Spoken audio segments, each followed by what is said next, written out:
Hello दोस्तों, तो आप लोग को बता दें आज का न्यू वैकेंसी है। आज का न्यू वैकेंसी जो है एसएससी सीएचएसएल की तरफ से है, जो कि आज तो इसके बारे में जो है आपको हम फुल डिटेल्स में बताने वाले हैं कि कैसे इसका सिलेक्शन प्रोसेस होता है, क्या चयन प्रक्रिया या क्या योग्यता वगैरह रहता है, कितने एग्ज़ाम होते हैं, कितने नंबर का होते हैं, टोटल इसमें बात करने वाले हैं। ठीक है, एक भी पॉइंट आपको छूटने नहीं वाला है, तो आप लोग देख लीजिए। और पहले जो है सीएचएसएल का फुल फॉर्म होता है कंबाइंड हाई सेकेंडरी।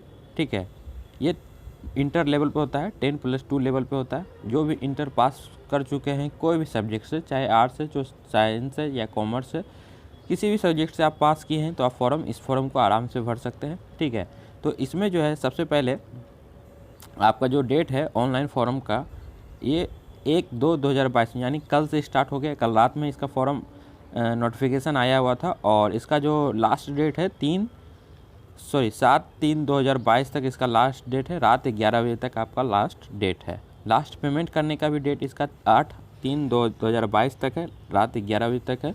और चालान के माध्यम से 9/3/2022 रात 11 बजे तक है। ठीक है, और इसका जो फॉर्म है आप लोग कोशिश कीजिए कि जल्द से जल्द फॉर्म भर लें। इधर ही आप 1-2 दिन में फॉर्म भर लीजिएगा या 2-3 दिन के बाद फॉर्म भर लीजिए तो आपका बेहतर रहेगा, क्योंकि इसके लास्ट टाइम में सर्वर जो है इसका स्लो काम करने लगता है। इसी कारण बहुत सारे स्टूडेंट का फॉर्म जो है वो नहीं भरा पाता है। तो आप लोग इससे अच्छा है आप लोग फॉर्म भर लीजिएगा। इसमें आगे कंप्यूटर बेस्ड एग्जामिनेशन टायर 1 का जो एग्ज़ाम होगा मई 2022 में लिया जाएगा। नोटिफिकेशन में पहले ही बता दिए। और टायर 2 का जो एग्ज़ाम होगा वो सूचना मिलने पर आपको बताया जाएगा। ठीक है, तो यहाँ पे आप लोग देख सकते हैं कौन कौन सा इसमें पोस्ट है। एलडीसी है, जूनियर सेक्रेटरी असिस्टेंट है और पीए है, ऐसे है। ये सारे पद पे आप लोग फॉर्म भर सकते हैं। इसमें आपको सैलरी की बात कर ले तो सैलरी जो यहाँ पे देख सकते हैं 25,500 से 81,100 तक है आपका सैलरी। तो ये 25,500 इसमें बताया गया, लेकिन 30,000 मिनिमम स्टार्टिंग रहेगा। ठीक है, आगे आपको 81, 85, 90 तक जाएगा। और चलिए इसका पूरा प्रोसेस देख। ये ऑल इंडिया लेवल पे वैकेंसी है। ठीक है, आप अगर इंडियन है तो फॉर्म भर सकते हैं। और इसका जो कट ऑफ भी जाएगा ऑल इंडिया पे जाएगा, तो आपको कहीं से भी टेंशन नहीं लेने का है। सारे राज्य का आप फॉर्म भर सकते हैं। कोई भी स्टूडेंट्स किसी भी राज्य का आप लोग हैं तो आप फॉर्म भर सकते हैं। इसमें एज जो लिमिट है यहाँ पे दिया गया है, तो एज के बारे में बात कर ले। एज जो है 1/1/2022 तक आपका जो है 18 साल हो जाना चाहिए। मतलब आप 18 साल और इंटर पास 1/1/2022 तक होना चाहिए तो आप फॉर्म भर सकते हैं। उसके बाद इसमें जो बताया गया है कि SC ST कैंडिडेट के लिए 5 साल छूट है और 18 से 27 साल तक इसका आपका मिनिमम एज है फॉर्म भरने का। आगे चलते हैं। आगे जो है OBC कैटेगरी के लिए 3 साल छूट है, PWD के लिए 10 साल छूट है, PWD OBC के लिए 13 साल छूट है, PWD SC ST के लिए 15 साल छूट है। EX सर्विसमैन के लिए 3 साल। और यहाँ पे इसमें एक चीज़ इंपॉर्टेंट बात ये बताया गया है कि जो SC ST OBC EWS का कोई भी सर्टिफिकेट लगाते हैं तो यहाँ पे आपको जो है 7/3/2022 तक जो है आपको बना लेना होगा। इसके बाद का नहीं मांगा जाएगा, इससे पहले का ही मांगा जाएगा। तो आप 7/3 तक, जब तक फॉर्म का लास्ट डेट है उससे पहले आप लोग ये OBC सर्टिफिकेट बना लीजिएगा। ठीक है, चलते हैं आगे। आ गया है क्वालिफ़िकेशन के बारे में आपको पहले ही बता दिए हैं। इसमें देख सकते हैं LDC GSA PA SA DO की तरफ से जो है आपको 10+2 जो है सभी में मांगा गया है। यहाँ पे भी 12 इसमें जो है इसमें और फॉर डाटा एंट्री ऑपरेटर के लिए जो है केवल साइंस के ऊपर मांगा गया है। बाकी इस सब में सभी सब्जेक्ट से आप लोग पास हैं। किसी भी आर्ट्स कॉमर्स है तो फॉर्म भर सकते हैं। इसमें जो है सिर्फ साइंस वाले भर सकते हैं फॉर डाटा एंट्री DO की तरफ से। ठीक है, जो एक पोस्ट माना जाता है। और उसके बाद जो है इसका तो क्लोजिंग डेट आपको पहले ही बता दिए हैं। और इसमें आपको जो है 3 तरीके से एग्ज़ाम लिया जाएगा। पहला एग्ज़ाम जो है आपको 100 क्वेश्चन का रहेगा, 200 नंबर का रहेगा। ठीक एग्जाम का इसमें टोटल 60 मिनट दिया जाएगा। और उसके बाद जो है डिस्क्रिप्टिव पेपर होगा, उसमें जो है आपको 100 नंबर का रहेगा। 2 क्वेश्चन रहेगा 50-50 नंबर का। ऐसे रहेगा, एक इंग्लिश में ऐसे रहेगा, एक हिंदी में ऐसे रहेगा। दोनों ऐसे को लिखना होगा, 100 नंबर का रहेगा। उसके बाद इसके आधार पे आपको, दोनों के आधार पे आपका मेरिट बनेगा, 300 नंबर आएगा। उसके बाद जो है जो टाइपिंग रहेगा वो सिर्फ पास करने का रहेगा।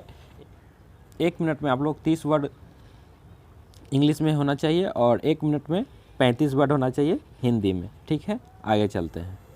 यही यहाँ पे बताया गया है। और आपको अप्लाई जो करना है, एसएससी का जो लिंक है वहाँ पे आप लोग जाके लॉगिन आईडी होगा, आपको पासवर्ड दे देना होगा, उसके बाद आप लोग अप्लाई कर लीजिएगा। अगर कि कोई भी पहले से एसएससी का फॉर्म भर चुके हैं तो, अगर उसके बाद आप न्यू भरना चाहते हैं, आप न्यू कैंडिडेट हैं, तो उसको सबसे पहले आपको रजिस्ट्रेशन करना होगा। रजिस्ट्रेशन पे क्लिक करके सारा आधार कार्ड नंबर वगैरह सबको अपलोड करना होगा। 10th का मार्कशीट, मैट्रिक का मार्कशीट, इंटर का मार्कशीट, अगर ग्रेजुएशन किए हैं तो उसका मार्कशीट सबको अपलोड कर देना होगा। उसके बाद आप फॉर्म भर लीजिएगा। ठीक है, चलिए आगे। और यहाँ पे जो है आप लोग को दिया हुआ है फ़ोटो जो है आपको जितना KB 20 से 50 KB में मांगा जाएगा, 3 सेंटीमीटर 4.5 सेंटीमीटर के हाइट में मांगा जा रहा है, तो इसको अच्छे तरीके से दे दीजिएगा।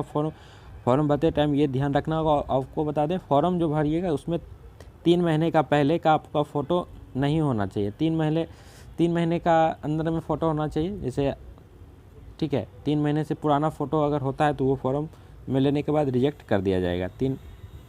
आगे जो चलते हैं, यहाँ पे जो है एसएससी में है, सभी एसएससी का फॉर्म में 100 रुपया लगा जाता है। जनरल ओबीसी कैंडिडेट के लिए सिर्फ 100 रुपया रखा गया है। SC ST कैंडिडेट के लिए कोई भी फ़ीस नहीं है, ठीक है। और फीमेल कैंडिडेट के लिए भी कोई भी फ़ीस नहीं है। और आपका अगर फॉर्म में गलती हो जाता है तो 11/3/2022 से लेके 15/3/2022 तक आप लोग इसका मॉडिफाई लिंक होगा, तो वहाँ से आप लोग जाके ठीक कर सकते हैं। कुछ इसमें चार्जेस देना होगा अगर ठीक करने का, ठीक है। तो आगे चलते हैं। यहाँ पे दिया हुआ है एग्ज़ाम सेंटर। एग्ज़ाम सेंटर जो है एसएससी रीजन में जो है आते हैं, तो आप अगर सेलेक्ट करते हैं सेंट्रल रीजन, तो यहाँ पे सेंट्रल रीजन में आपको दिया हुआ रहेगा। जिस भी सेंट्रल रीजन में आपको दिया है कि भागलपुर, मुजफ्फरपुर, पटना, पूर्णिया, ये सब दिया हुआ है, तो आप लोग जहाँ पे चूज़ करिएगा तो आपको उस अकॉर्डिंग आपका मिल जाएगा सेंटर, ठीक है। यहाँ पे ईस्टर्न रीजन अगर सेलेक्ट करते हैं तो आपको उस ईस्टर्न रीजन से ही आपको एडमिट कार्ड डाउनलोड करना होगा। और सेंट्रल रीजन सेलेक्ट करते हैं तो सेंट्रल रीजन में ही आपको एडमिट कार्ड भी डाउनलोड करना होगा। तो सब जगह का आपका करीब करीब आपका जो है सारे जगह का जो है सेंटर मौजूद है। आप लोग अच्छी तरीके से देख के सेंटर अपने सुविधा के अनुसार सेंटर चूज कर लीजिएगा, ठीक है। और यहाँ पे देख सकते हैं, यहाँ पे बताया गया है वही जो हम बताए थे, टायर 1, फिर टायर 2 होगा, फिर skill test, typing test tier 3 में होगा, ठीक है। तो इसके बारे में तो पहले ही बता दिए। इसमें जो है सब्जेक्ट सिलेबस जो है टायर 1 में है। टायर 1 में जो सब्जेक्ट है इंग्लिश में बेसिक नॉलेज रहता है, ज़्यादा हार्ड नहीं रहता। 25 क्वेश्चन का 50 नंबर का रहता है। और जनरल इंटेलिजेंस जो आपका रीजनिंग है 25 क्वेश्चन का, ये भी 50 नंबर रहता है। एक क्वेश्चन जो है 2 नंबर का रहता है। टोटल जो है आपको 100 नंबर को पहले ही बता दिए थे। इसमें फिर 25 नंबर मैथ का पूछेगा, फिर 25 जनरल अवेयरनेस। और टोटल इसमें टाइम जो दिया हुआ था 1 घंटा रहता है। तो ये जो टाइम थोड़ा सा कम रहता है, तो इसमें तो इसी अकॉर्डिंग आप लोग फॉर्म भरिएगा। तो सबसे पहले आप लोग अगर इंग्लिश को बनाते हैं तो सबसे अच्छी बात है। उसके बाद टाइम बचने के लिए आपको बता दें, सबसे पहले आप इंग्लिश बना लीजिएगा, उसके बाद जनरल अवेयरनेस बनाइएगा। उसके बाद अगर आपका जो आपको दोनों में से मजबूत है, अगर रीजनिंग मजबूत है तो आप रीजनिंग बनाइएगा, और मैथ मजबूत है तो मैथ बना लीजिएगा, ठीक है। आगे चलते हैं। इसमें नेगेटिव मार्किंग भी रहता है। तो नेगेटिव मार्किंग जो है 1.1/4 का रहता है, ठीक है। यहाँ पे दिया हुआ है 0.50 का मार्क्स है। तो 4 गलत करते हैं तो 1 नंबर आपका कटता है।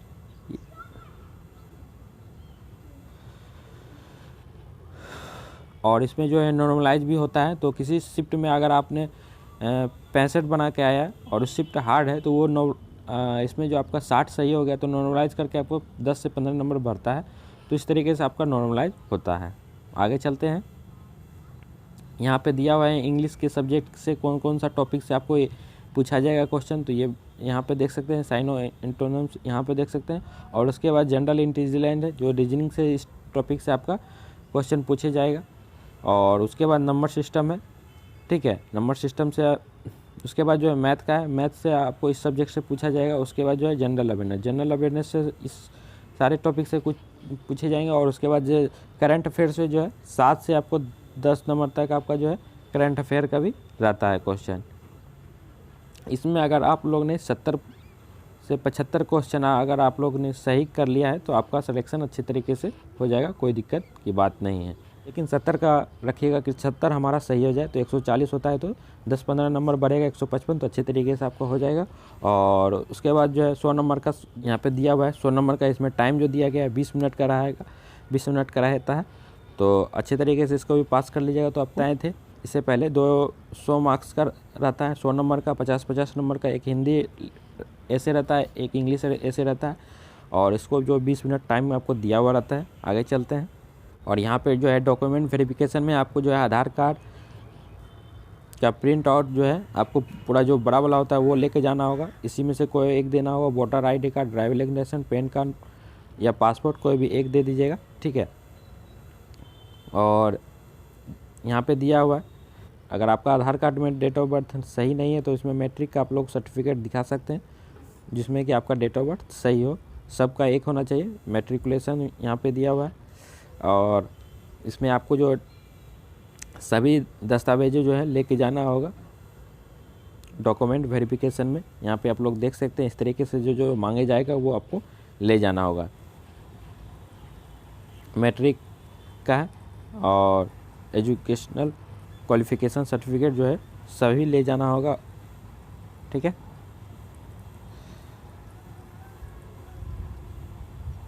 यहाँ पे आप लोग पोस्ट प्रेफरेंस देख सकते हैं। पोस्ट प्रेफरेंस अच्छे तरीके से आपको जो देखना है देख लीजिए। यहाँ पे मोड ऑफ सिलेक्शन जो कि हम पहले ही बता दिए हैं सब कुछ। 200 आपका जो है टायर 1 में, फिर 100 नंबर आपका टायर 2 में होता है, टोटल 300 होता है, ठीक है। इसके बाद एक मेरिट लिस्ट बनता है, उसमें आपका आना चाहिए। तो टायर 2 में आपको पास होना चाहिए अच्छे तरीके से। और टायर 1 में आपको 150 कि 160 के करीब ले आइए तो अच्छी बात है, ठीक है।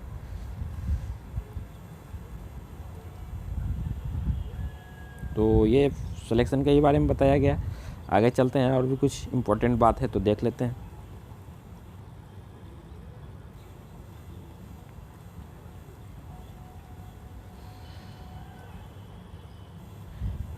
यहाँ पे इम्पोर्टेंट स्ट्रक्चर दिया हुआ है, जो कैंडिडेट को पढ़ना है तो पढ़ सकते हैं, इसमें कोई इम्पोर्टेंट नहीं है।